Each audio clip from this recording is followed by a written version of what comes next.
Hello नमस्कार दोस्तों, स्वागत है आपका मेरे यूट्यूब चैनल सिर्फ एलएलबी पर। दोस्तों, हमने पैतृक संपत्ति एंसेस्टर प्रॉपर्टी के ऊपर कई वीडियो बनाई हैं, जिसमें किसी बेटे को अपने पिता की एंसेस्टर प्रॉपर्टी में कैसे हिस्सा मिलता है और किसी बेटी को किस प्रकार हिस्सा मिलता है। लेकिन उन वीडियो में कई लोगों को यही कन्फ्यूजन है कि आखिर पैतृक संपत्ति एंसेस्टर प्रॉपर्टी होती क्या है। तो आज की वीडियो में हम इसी टॉपिक पर चर्चा करेंगे कि पैतृक संपत्ति या एंसेस्टर प्रॉपर्टी होती क्या है।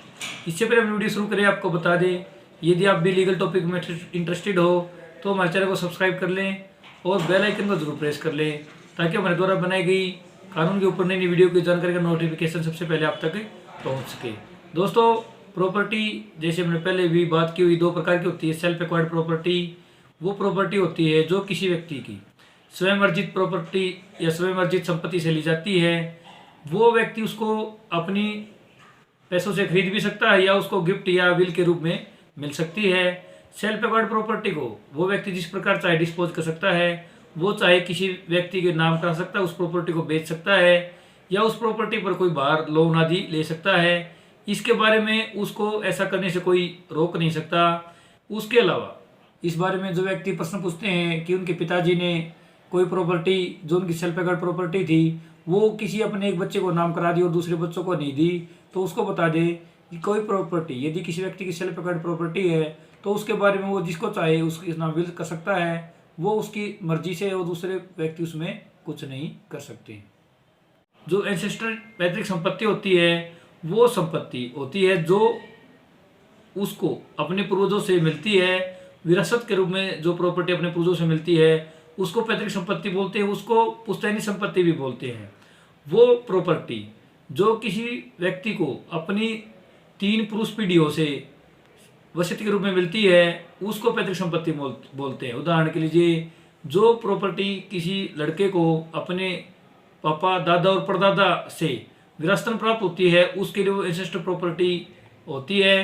और वो उस प्रॉपर्टी में जन्म से ही उस प्रॉपर्टी में अधिकारी होता है, अर्थात वो प्रॉपर्टी उसके जन्म लेते ही उसके हिस्से उसमें बन जाता है और वो उसके लिए एंसेस्टर प्रॉपर्टी बोली जाएगी। दोस्तों, यहाँ पर ध्यान देने योग्य बात ये है कि जो एंसेस्टर प्रॉपर्टी होती है वो 3 पीढ़ियों को, पुरुष पीढ़ियों से उसको मिलनी जरूरी है। उदाहरण के लिए मान लीजिए, यदि श्याम है, श्याम अपनी प्रॉपर्टी के बाद को 2 तरह से डिस्पोज कर सकता है। या तो उसने जीते जी उस प्रॉपर्टी की कोई विल बना दी हो, वसीयत करा रखी हो, या वो व्यक्ति उस प्रॉपर्टी को बगैर वसीयत के मर जाता है, तो उसको मान लीजिए आगे 2 बच्चे हैं, अजय विजय, उसकी पत्नी है सीता, तो प्रॉपर्टी उसकी आने वाली पीढ़ियों को 1/3 हिस्से में जाएगी। और यदि अजय विजय के भी आगे 2 पुत्र हैं, वो भी उस प्रॉपर्टी में जन्म से ही वो पार्टनर होंगे और दोनों के 1/3 हिस्सा जो अजय का है उसमें भी उसके बच्चे भी हिस्सेदार है। यहाँ पर सीता को प्रॉपर्टी नहीं मिलेगी, क्योंकि किसी पत्नी को अपने पति के जीते जी प्रॉपर्टी का हिस्सा नहीं मिलता है। उसकी डेथ के जो श्याम है उसको उसके 2 पुत्र है अजय विजय और उसकी पत्नी सीता है। जो अजय विजय की प्रॉपर्टी है वो उसके दोनों बेटों में आगे को पार्टनर के रूप में जाएगी। और हमने यहाँ पर अजय विजय की पत्नी के रूप में हिस्सा इसलिए दिखाया गया है क्योंकि कोई औरत किसी व्यक्ति के जीते जी उसकी प्रॉपर्टी में अधिकारी नहीं होती। उसको जो प्रॉपर्टी मिलती है वो उसकी मृत्यु के पश्चात ही मिलती है।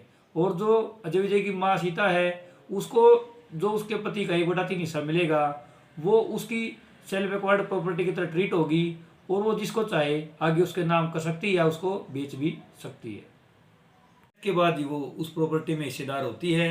यदि यहाँ पर मान लीजिए अजय विजय के 2 लड़के जो है वहाँ पर कोई लड़की होती तो भी हिस्सेदार होती, क्योंकि वो अब को पर्सनली में वो रूल खत्म हो गया है और बेटियां भी जन्म से ही को पार्टनर होती हैं।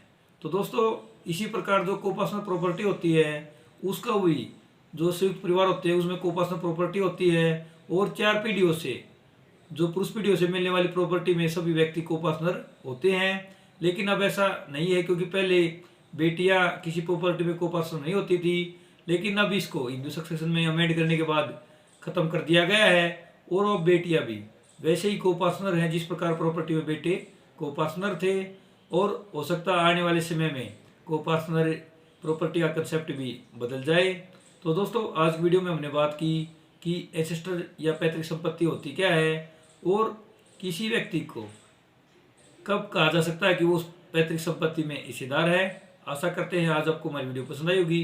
वीडियो पसंद आई तो वीडियो को लाइक कर लें, चैनल को सब्सक्राइब कर लें और यदि इसके अलावा आपकी कोई शिकायत या सुझाव है तो कमेंट बॉक्स में लिखकर जरूर बताएं। धन्यवाद।